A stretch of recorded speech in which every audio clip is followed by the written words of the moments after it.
Cindy Williams, star of Laverne and Shirley, has died. She was 75 years old.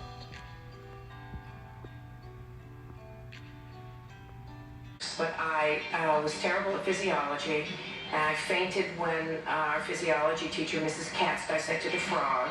And the only other thing that I was interested in at the time was acting. Cindy studied acting in college, but turning her passion into a career wouldn't be easy. They teach you how to act, and they teach you theater, but they don't teach you show business. So I became the next best thing, a waitress.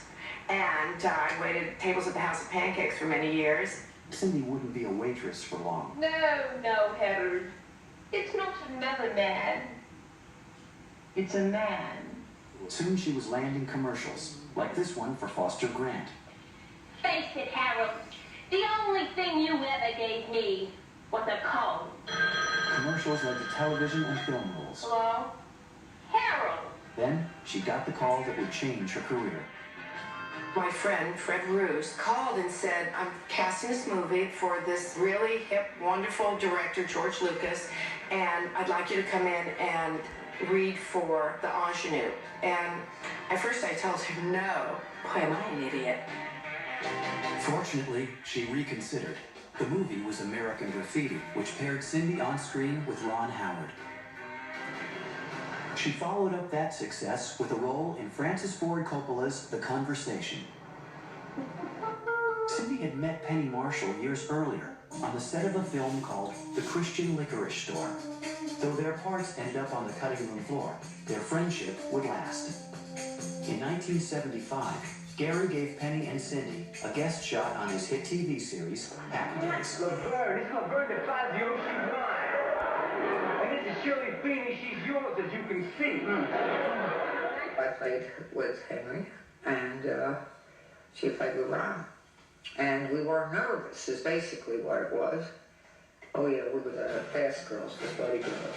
Gary said, you know, what if Fonzie set Richie up with inappropriate dates? He couldn't understand why Richie would be uncomfortable with girls who went to the ladies' room and beat the hell out of each other.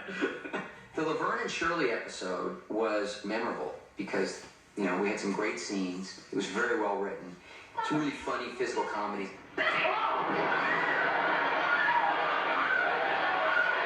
That was an episode that really just clicked. The characters of Laverne and Shirley were intended simply as a one-shot deal, but Penny and Cindy had made quite an impression. Soon, ABC executives asked Gary Marshall to come up with a new show for the 8:30 slot, right after Happy Days, and Marshall knew just where to look. The next thing I know, they were calling saying, hey, they want to do a spin-off. I said, what is a spin-off? Well, they want you to do your own show, you and Penny. So for $8,000, we took the Happy Days set, and Gary wrote a couple of scenes, and we taped them there. It was lightning in a bottle. That they really were very funny. Everybody thought they were great. The magic was there. It was just a 10-minute demo, but it was enough to convince network executives, and Laverne and Shirley was scheduled for a mid-season premiere. Cindy and Penny would play a couple of blue-collar working girls, bottle cappers at the Schatz Brewery in Milwaukee in the late 1950s. Best friends and roommates, they'd struggle every week to make ends meet and find Mr. Right. The two headliners would be supported by an entourage of assorted friends and relatives. Eddie Mecca was selected to play the closest thing the series would have to a romantic male lead, a charmer named Carmine Ragusa, nicknamed the Big Rat. I was so full of energy. Phil Foster was cast as Laverne's dad, Frank DeFazio. Foster had made his name as a stand-up comic, later switching to movies and TV. Another veteran of stage and screen also joined the cast. Among her many other roles, Betty Garrett had played opposite Frank Sinatra in the classic musical On the Town. Now she would play Laverne and Shirley's landlady, Edna Babish. With Laverne and Shirley, they let me choose my first name. They said, what name do you want? And I thought, Edna. I thought, that's a marvelous comedy name. To balance the female leads, Laverne and Shirley needed two guys. Leonard Kozlowski and Andrew Squigmon, alias Lenny and Squiggy, came crashing through the girls' front door every week. What are you gonna do next? Sell them our garbage or other smelly leftovers? No. David Lander and myself met while painting a chair at Carnegie Mellon University in Pittsburgh. We just kind of got to talking. One reason. To have a good time, a few laughs, and a little vodeo-do-do. I don't vodeo-do-do. You vodeo-do-do. I don't vodeo-do-do. You vodeo. Once. A talented supporting cast would help make the show a hit. But it was, after all, really about Laverne and Shirley. And its ultimate success would depend on the chemistry between Cindy Williams and Penny Marshall. Two single working girls chasing men and the American dream. Among sitcoms, it was one of a kind. Laverne and Shirley was girls' friendship and how poor girls could survive. It was no other show with blue-collar girls on television when Laverne and Shirley appeared. The chemistry popped. It was a good concept. The optimist and the pessimist, the dreamer and the real. And most of America tries to work for a living and survive. You're out in the world alone. How are you going to support yourself? Are you going to get married? Are you going to fall in love? Is love even available there to you in the world ever? Everyone thinks those things. And they were funny.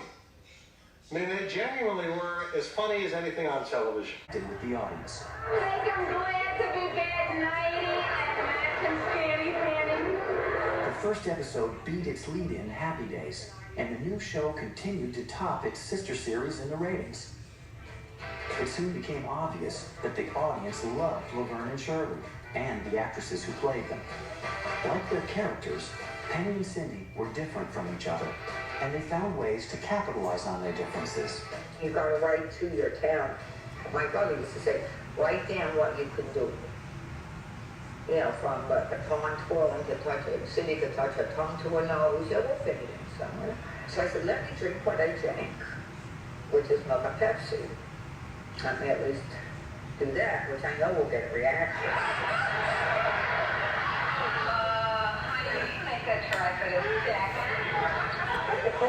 Same deal. All right? So I knew doing that, so that's me. Penny was also responsible for Laverne's trademark monogram, the L sewn onto all her sweaters and dresses. A sweater I tried on had a letter on in wardrobe. I said, they will take it off. I said, no, put an L there. Because in the beginning of a series, you have to say each other's names a million times so the audience gets used to it. For David Lander and Michael McKean, too, their characters began to gel as the first year progressed. Shirley was more than funny lines. It was physical comedy in a slapstick style, with its roots in television's golden age. Well, there was a conscious thing when we started writing it. We knew that they were both great physical comedians, Cindy and Penny. We consciously knew that we were, in a sense, doing Lucy and Ethel. What Lucy and Ethel did best was become victims. When they were victims of circumstance, it was the best. I think I do with Lucy.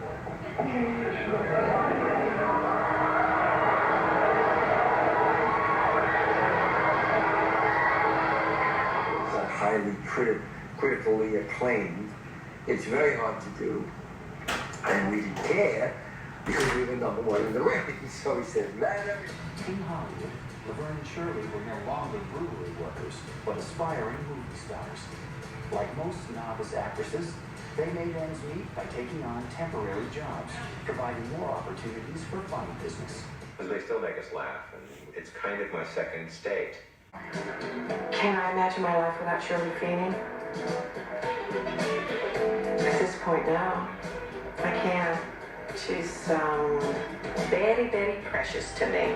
Yes, Just jumped off the plane from working in Spain when she received a call to audition. I got a call the minute I got in the house from Fred Roos, the casting director, saying, you've got to come over here. There's this movie we're casting. And I said, I can't. I'm jet lagging, and I gotta sleep. And anyway, went back and forth. He said, well, then come in tomorrow first thing. I said, I don't even know what tomorrow is. So I did.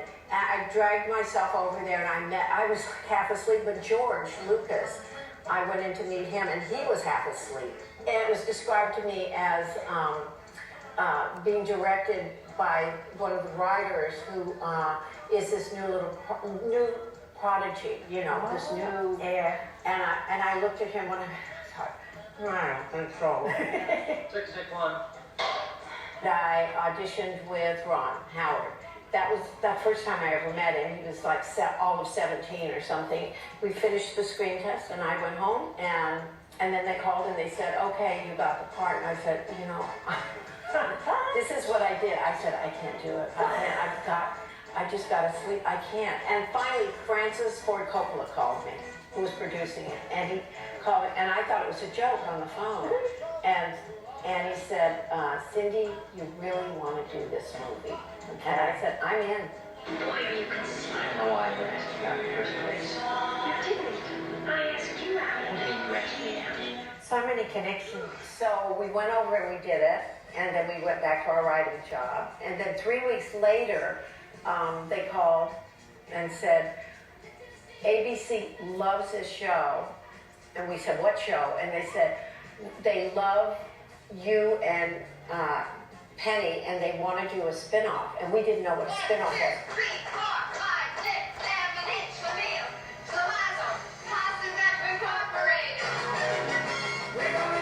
Cindy's character Shirley Feeney, alongside Penny Marshall's Laverne Fazio, proved so popular that the show eventually surpassed the ratings of Happy Days. With Penny and myself, we just don't mind making fools of ourselves. And she has an incredible, I couldn't think of anyone greater to work with for comedy, physical comedy, and she just had a genius for it.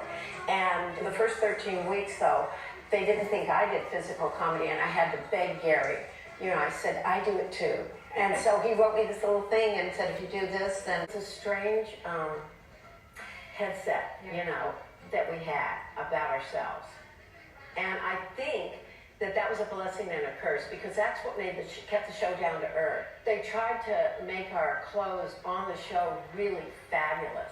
And we said, no, these are working girls. And we had to turn that down. And also when we hit the set the first day, before anybody was there, we looked and they had wall-to-wall carpeting. Is best known for her role as Shirley Feeney in the television series Laverne Shirley, which recently won the TV Land Award for Fan Favorite. In addition, she was honored with a star on the Hollywood Walk of Fame in 2004. In April, she won Best Actress at the LA Comedy Film Festival for the indie film Stealing Roses. She recently completed the first national tour of Nunset Boulevard, a sequel to Nonsense, and where she reprised her role as Reverend Mother. Cindy's other stage credits include The Drowsy Chaperone, a Broadway cast, and she was always A cast. And A cast got to do like 4 performances and B cast 3. But when it came time to graduate, I didn't really have the wherewithal, the academic wherewithal with my SAT. I didn't even want to bother taking SATs because I knew I'd fail.